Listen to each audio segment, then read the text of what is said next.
खाली बसा, माथा पडलेले खाली बसून घ्या. चालत नाही तयाच शिक्षण म्हणावे का? ओळखला का?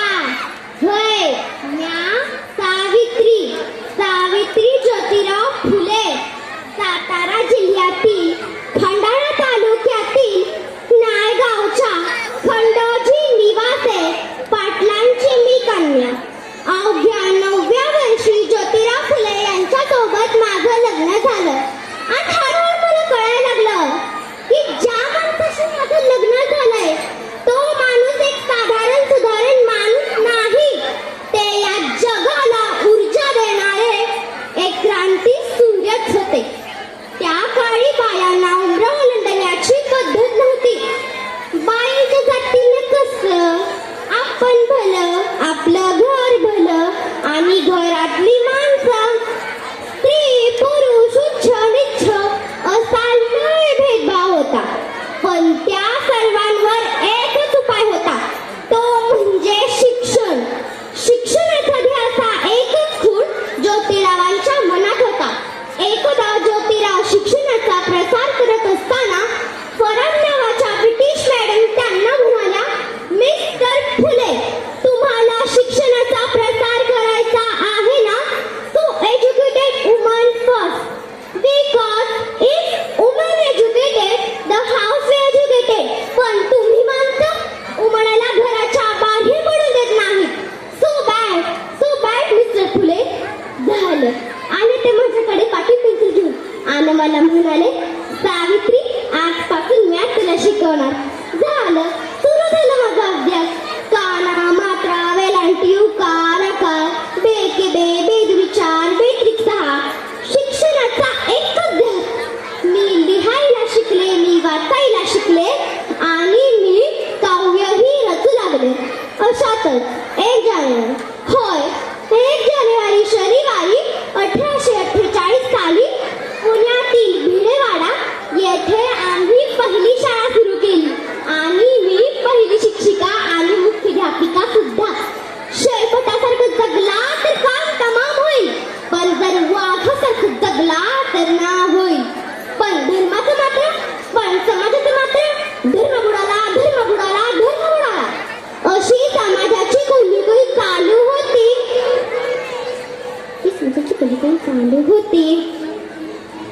अहो, इतका टकला असतो का हा धर्म?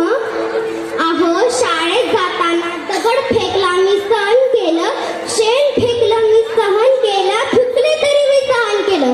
पण आता माझ्या सहनशीलतेचा अंत झाला होता आणि अचानक एक धर्मकार माझ्याजवळ येऊन मला म्हणाला, अगं टवळे, कुठे निघालीस? आधी आमच्या पोरी बाळांना शिकवणं बंद कर. अगं, तुला तुझी अब्रू प्यारी आहे की शिक्षण? कदाचित त्याला माहीत नसावं की आम्ही सुद्धा ज्योतिराव पैलवानांच्या पत्नी आहोत.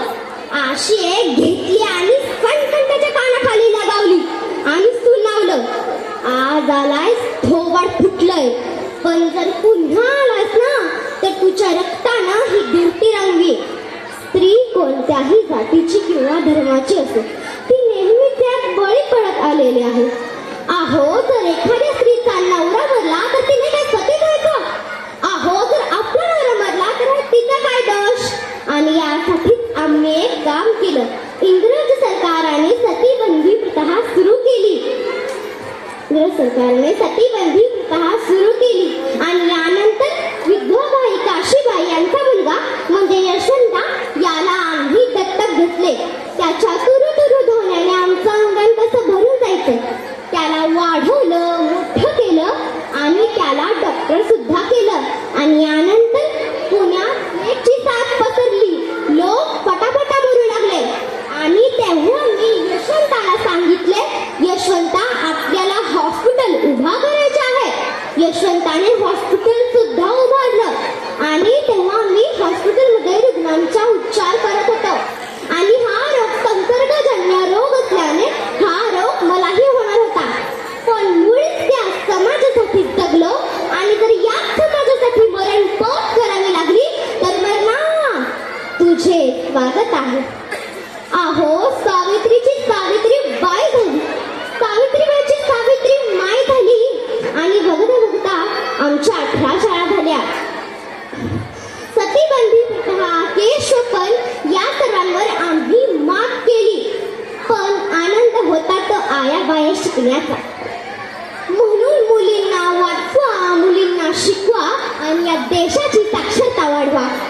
म्हणून म्हणे की विद्येविना मती गेली, मतीविना नीती गेली, नीतीविना गती गेली, गतीविना शूद्र खचले आणि एवढे सारे अनर्थ एका अविद्येने केले.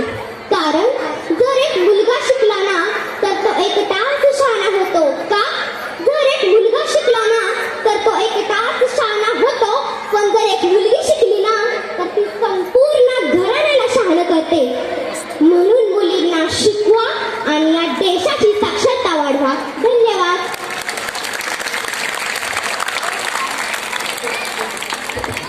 छान. जिनं जितक्या जोशात तिनं